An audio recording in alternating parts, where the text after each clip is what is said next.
Takže dámy a páni, vítam vás v ďalšom dielu. Toto je moja prvá pyrotechnika za tento rok. Máme ešte taký obchod, kde predajú pyrotechniku celý rok. Takže tam som to dneska kúpil.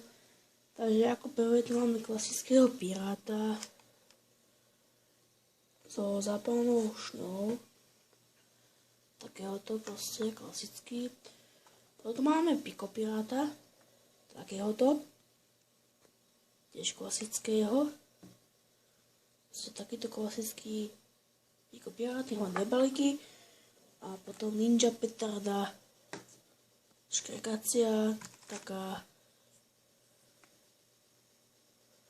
proste z týchto pirátov je 20 kusov, z piko je 60 kusov a v týchto ninja je tiež 20 kusov.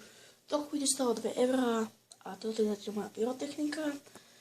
Určite budem objednávať kulé pumy, lebo už tu nepredávajú kulé pumy. Toto je zatiaľ moja pyrotechnika. Takže proste to stále, je to úplne maličko, ani ešte žiadne obchody nepredávajú, len u nás to predávajú celý rok, taká teta.